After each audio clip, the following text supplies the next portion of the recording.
এই প্রথমবার নয়, আমার সাথে কিন্তু এর আগেও হয়েছে, তো এমনভাবে হয়নি। কালকে আমি এই ভিডিওটা দুবার আপলোড দিয়েছিলাম, তো দুইবারই কপিরাইট এসেছে, তো দুইবারই আমি দুটো জিনিস চেক করে দিয়েছিলাম। তো আর কি করার আছে, এখন ওটাকে মেনে নিতে হবে। তো হ্যালো এভরিওয়ান, সবাই কেমন আছো? আশা করি ভালো আছো। আমিও কিন্তু অনেক অনেক ভালো আছি। আমাদের তৃতীয় পার্টে শেয়ার করব দীঘার জগন্নাথ মন্দির দর্শন করা। তো আমাদের প্রথম উদ্দেশ্য ছিল এখানে আসার, দীঘার জগন্নাথ মন্দির দর্শন করা। তো সেই জন্য কালকে সন্ধ্যে 6:30টার মধ্যেই কিন্তু আমরা বেরিয়ে পড়েছিলাম দর্শন করার জন্য। আর ওখানে গিয়ে দেখলাম লম্বা লম্বা লাইন গাইজ, আর কচিকাচাদের নিয়ে লম্বা লাইন দিয়ে দর্শন করা আমাদের পক্ষে একটু অসম্ভব ব্যাপারই ছিল।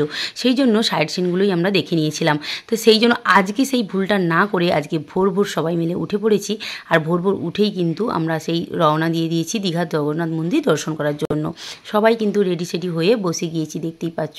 আর কিছুটা ভিডিও কিন্তু আমার ছেলেও আমাকে করে দিয়েছিল। ফাইনালি চলে এলাম সেই জগন্নাথ মন্দিরের সামনে। ভাই আর আমার বরমশাই কিন্তু যাচ্ছে গাড়িটা পার্কিং করতে। আমরা সবাই এখানে নেমে গিয়েছি, আর আমাদের যে জুতোগুলো সব গাড়ির মধ্যে রেখে দিয়েছি, কারণ এখানে শুনেছি ভূত, জুতো, মোবাইল চুরি হয়। তো সবাই বলবো সতর্ক থাকবেন, কারণ জুতো ফোন টোনগুলোকে নিয়ে।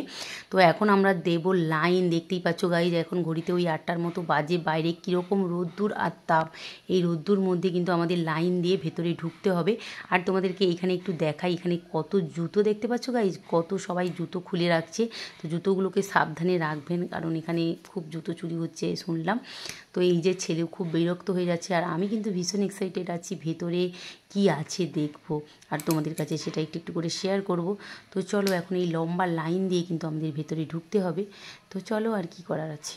গাইজ ফাইনালি কিন্তু আমি ঢুকে গিয়েছি, আর ওখানে আমাকে আটকে দেওয়া হয়েছিল। আমার কাছে যেহেতু ব্যাগ ছিল, ব্যাগটা চেকিং করা হয়েছিল, আর আমাকে বলা হয়েছিল যে এখানে ভিডিও বা ফটো কোনো কিছু নেওয়া যাবে না, যেখানে গার্ড আর কি রয়েছে সামনে। তো আমিও তো ভয় পেয়ে গেছিলাম, আমি ভাবলাম না, নেবো না বলে আমিও ক্যামেরা বন্ধই করে দিয়েছিলাম। তারপর এখানে এসে দেখলাম সবাই কিন্তু ভিডিও ফটো নিচ্ছে, তো আমি আর কেন বাকি থাকি, সেই জন্য আমিও আবার শুরু করে দিয়েছি। এরকম ঢোকা মাত্রই কিন্তু এরকম একটা সুন্দর রয়েছে, মানে একটা রাজমহলের মধ্যে যেরকম থাকে সেরকম ব্যাপারটা সুন্দর আর কি। তারপর বাম দিকে কিন্তু একটা জলেরও ব্যবস্থা রয়েছে, ওখানে পাটা একটু ধুয়ে বা হাত ধুয়ে যাওয়ার জন্য।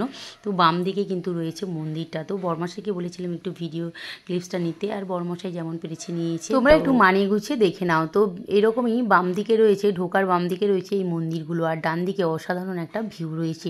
তো চলো সামনের দিকে এগাই, আর দেখবো আরও কী না কী রয়েছে।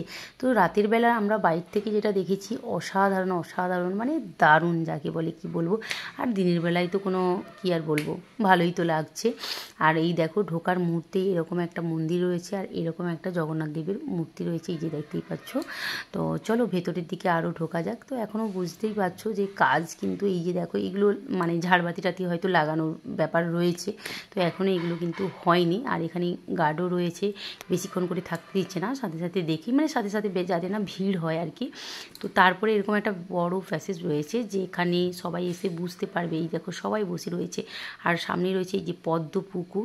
তো আমার বরমশাই ভিডিও করেছে, তো ঠিকঠাক করে হয়তো তোমাদেরকে দেখাতে পারছি না। তো ও যেমন পেরেছে তেমন করেছে, কিছু বলার নেই, যেই করে দিয়েছে সেই ভালো, কারণ ও তো সেরকম ভিডিও টিডিওগুলো পছন্দ করে না। তো তারপরে কিন্তু আমিও এখানে এসেই কিন্তু আবার একটু ফটো টটো তুলে নিয়েছিলাম। তো তারপর দেখো আবারও কিন্তু সেই নেক্সট মন্দিরের মধ্যে আমরা ঢুকে গিয়েছিলাম। তোমরা কিছুদিন আগেই একটা নিউজে দেখেছিলে যে একটা কাঠের জগন্নাথ মূর্তি কিন্তু সমুদ্রের মধ্যে পাওয়া গিয়েছিল। তো সেই মূর্তি তোমরা দেখে নাও, কিন্তু আমিও দেখছি। তো যাই হোক, চলো আবার নেক্সট তোমাদেরকে দেখাই যে আরও কি রয়েছে না রয়েছে। অসাধারণ, সত্যি বলি যে আমার মনটা যেন ভরেই যাচ্ছে যত দেখছি। তো তোমাদের কাছে একটা গল্প এখানে ছোট্ট করে শেয়ার করি। এই যে জায়গাটা দেখতে পাচ্ছ, এই জায়গাটায় এসে আমরা কিছুক্ষণের জন্য বসেছিলাম, কারণ বাইরে ছিল ভীষণ রোদ আর ভীষণ তাপ।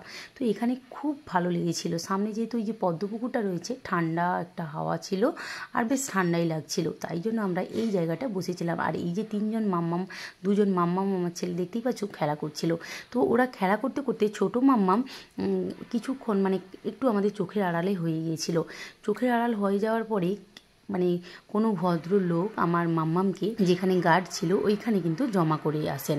তো আমরা পুরো মন্দির চত্বর, মানে কত বড় মন্দির, যারা এসেছেন হয়তো বুঝতে পারবেন, পুরো মন্দির গাইজ ঘুরে ঘুরে মানে কান্নাকাটি করে যথারীতি, মানে খুব কষ্ট পাচ্ছি, বাচ্চা কোথায় গেল, মানে ওকে খুঁজেই বেড়াচ্ছি। অবশেষে আমরা মানে বাধ্য হয়েছি যে এখানে অ্যানাউন্সমেন্ট করব, মানে বাচ্চা যদি কারোর কাছে থাকে বা কিছু, যখন আমরা খুঁজে পাচ্ছি না। সব অবশেষে গেলাম, তো ওখানে গিয়ে আমাদের বাচ্চা জমা ছিল, তো ওখান থেকে নিয়ে এসেছি। তো এই ভুলটা আমি বলবো কেউ করবেন না, কারণ বাচ্চাদের নিয়ে খুবই সতর্ক থাকুন, খুবই সতর্ক। কারণ অনেকটা বড় জায়গা পেয়েছে বাচ্চারা খেলার জন্য, মানে ছুটে দৌড়ে বেড়াচ্ছে। তো আমরাও ওই সুযোগটা দিয়েছিলাম। তো একটু চোখের আড়ালেই কিন্তু এই ঘটনাটা ঘটে গেছিলো। খুবই ভয় করেছিল। তো জগন্নাথ বাবা আবার আমাদেরকে ফিরিয়ে দিয়েছে আমাদের বাচ্চাকে। এইসব কাণ্ডের জন্য আর কোনো ভিডিওর ক্লিপ নিতে পারিনি। তো যতটা পেরেছি তোমাদের কাছে শেয়ার করার চেষ্টা করেছি। আশা করছি তোমাদের ভালো লাগবে, আর আশা করছি তোমরাও একবার কিন্তু এখানে এসে ঘুরে যাবে।